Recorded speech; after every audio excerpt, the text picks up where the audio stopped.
So, alamin po natin ang balita ngayon mga sangkay. Mayroon pong lugar dito sa ating bansa ang habang nasa botohan, bigla daw pong nagkaputukan.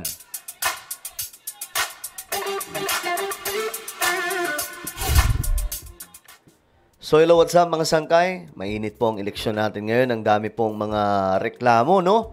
Mayroon pong mga nagsasabi na iba daw po ang lumabas sa kanilang ibinoto, yung pinaka-resibo mga sangkay. At maraming mga sangkay, may mga reklamo po talaga ngayon. At well, alamin po natin ang report tungkol dyan. Pero isa sa mga highlight ngayon, itong gulo ng politika ngayon na humahantong po sa bakbakan ng kabilaang panig. At ngayon mga sangkay, doon po ito sa Abra. Naganap po, may kuha mismo ng video mga sangkay na kung saan nagkaroon daw po ng alingaw-ngaw, tunog po ng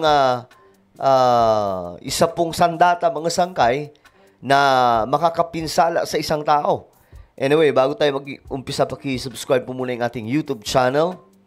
Tayo po ay 1.5 million subscribers na. So kung ikaw ay hindi pa po nakapag-subscribe, makikita nyo po ngayon yung subscribe button sa baba ng video na to. I-click nyo po yung subscribe, i-click ang bell, at i-click nyo po yung all. Sa mga nanonood po sa Facebook, i-follow nyo po yung ating Facebook page. At sa lahat ng mga solid sangkay na nanonood ngayon, shoutout po sa inyong lahat. Comment down below, hashtag solid sangkay. At kung tapos na kayo bumoto, i-comment nyo sa ibaba mga sangkay kung sino yung mga ibinoto nyong senador. Alright? Ngayon, eto na. Ito yung balita mga sangkay. Dalawang individual daw po nadali mga sangkay sa isa pong insidente ng bakbakan sa isa pong voting center sa Barangay Sagap, Bangkid, Abra, Monday morning. So ngayong araw ito mga sangkay.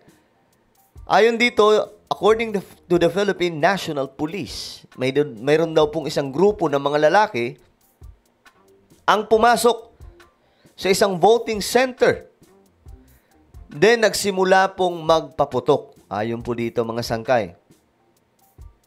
At ngayon inaalam pa daw mga sangkay kung sino-sino ang mga ito. And I'm sure guys, ito po ay, alam nyo naman po yung politics sa Pilipinas mga sangkay, mainit po talaga. Probinsya po ito Pag sa mga probinsya po talaga, grabe po dyan. Especially ngayon doon sa Mindanao mga sangkay, ang dami pong balita tungkol dyan. Sa Marawi, nakaraang oras lamang, ganito din po ang nangyari. Well, alamin po natin ano ba ang meron. Ayon po sa report, nagkaroon ng insidente. Ayan po. Sa Barangay Sagap, Abra.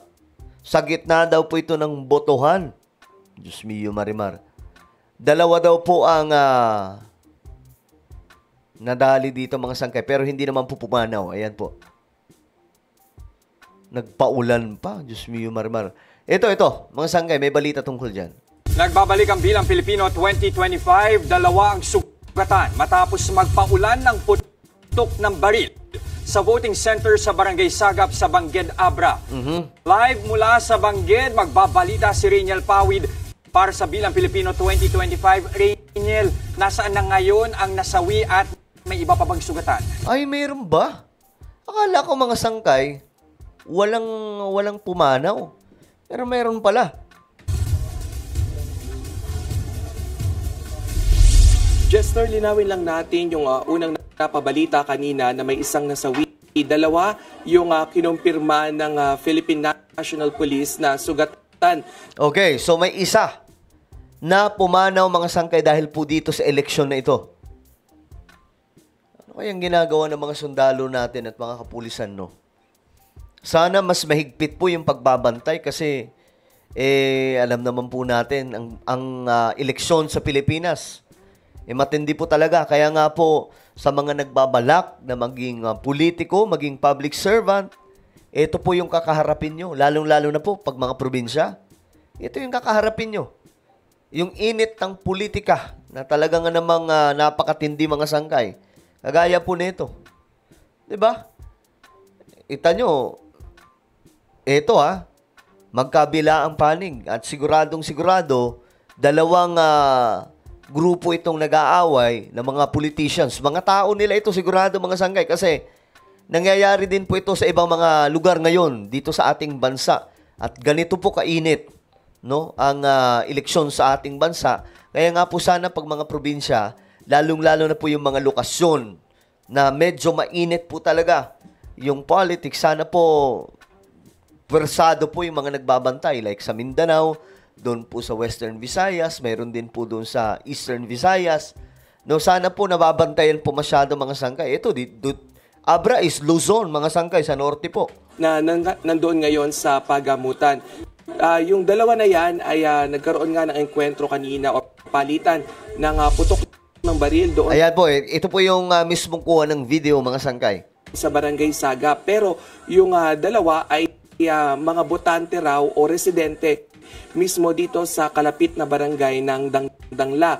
Yung inaalam ngayon ng Philippine National Police ay kung ano nga ba yung ginagawa nila roon. Nakakuha rin ng isa pang bersyon yung News 5 ng kung sino nga ba o yung profile nitong dalawang residente na naputukan nga ng baril, natamaan ng baril. Sabi nung source ng News 5. Sana bantay sarado kasi 'di ba may mga pulis naman diyan? Anong ginawa nila? Bakit nakapasok pa mismo mga sangkay sa voting center? At doon nagsagawa po ng kalokohan. Pambihira, nasaan yung mga pulis? Sila raw ay mga poll watcher naman. Pero ang tinatanong natin ngayon sa COMELEC kung lihitimo ba yung kanilang ginagawang responsibilidad gayong dito sila registered sa Barangay Dangla.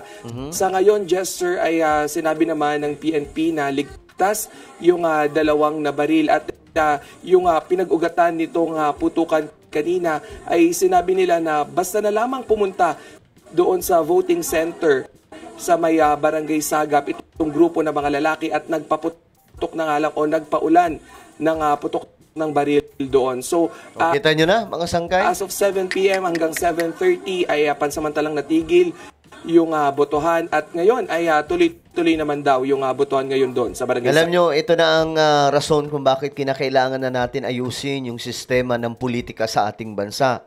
Nakikita po natin yung nangyayari, di ba? Tapos, naalala ko ang sabi po ni Tatay Digong, wala pong problema sa political system natin, sa constitution natin. Diyos mio marimar, malaki ang problema mga sangkay. Kasi ito nakikita po natin. Ito pong problemang to, dahil po sa hindi matinong political system na mayroon po tayo. So it's time na magkaroon ng charter change pagdating po sa political system. Ayusin natin yung institution natin. Alam niyo, ito yung gustong gawin ni PBBM. Bakit hindi po natin i-adapt yung parliamentary system?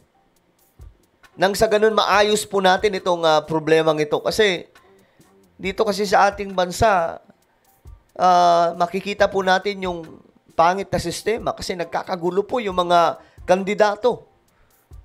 Alam nyo bakit sila ganyan? Bakit taga-agawan sa kapangyarihan mga sangkay?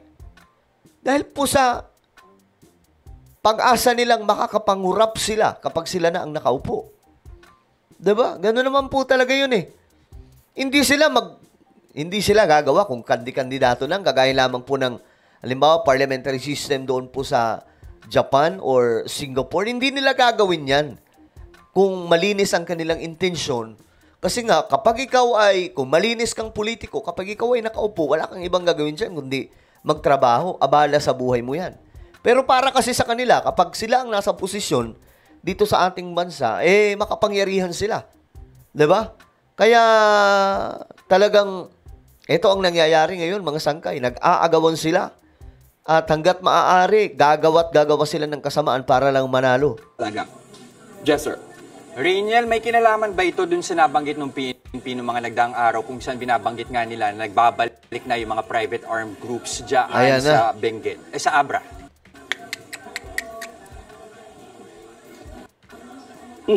Ngayon, just sir, yung sinabi lang ng PNP ay under investigation pa nga ito. Pero kaninang umaga ay nakausap natin yung Commission on Human Rights at sinabi nila na yung ilan sa mga binabantayan nga nila dito, yung mga election-related violence. So, isa ito doon sa mga ina-expect o inaasahan na ng CHR. Ayun naman pala eh. So dapat puwersado yung mga pulis ngayon. na posibleng ang mangyari at nangyari na nga kanina. So bukod dyan, Jester, ay yung mga panununog nga ng ilang mga pasilidad, particularly yung mga voting center. Grabe, no? Ganyan po kagulo, mga sangkay. Gaya na lamang dito sa Dangdangla Elementary School. Fortunately, may natira pa na isa pang classroom dito. So ayun yung ginamit ngayon ng mga residente para bumoto. Pero in totality, Jester, no, unti-unti nakikita na natin yung gulo ng sitwasyon ngayon dito sa Abra. Una nga yung pagsunog dito ng eskwelahan, pangalawa naman yung kaliwat ka ng putukan at Grabe. yung mga nahuhuli na undocumented vehicles na may mga laman naman na mga hindi lisensyadong baril. Nako. Ayan na. Jester. Ingat kayo dyan. So sana sana matigil na yung ganito, mga sangkay. Sana magawan pa po ito ni PBBM ng pamamaraan bago po mag-end yung kanyang term. Kasi actually hindi lamang po economic system ang problema natin Pati po yung political system. Kailangan na natin magkaroon ng transition to parliamentary system para hindi na po ganito. Kasi kung lahat ng public servant talagang hindi na korupsyon yung habol, hindi na po sila maghahabol ng ganito. Hindi na aabot sa punto na bakbakan para lamang manalo. 'Di ba? Well, ano po ang inyong opinion? Comment down below. Meron po tayong YouTube channel, Sangkay Revelation. Hanapin nyo po ito ngayon sa YouTube. Kapag nakita nyo na, i-click nyo po yung subscribe, i-click ang bell, at i-click nyo po yung all. Ako na po ay magpapaalam. Mag-iingat pong lahat. God bless everyone.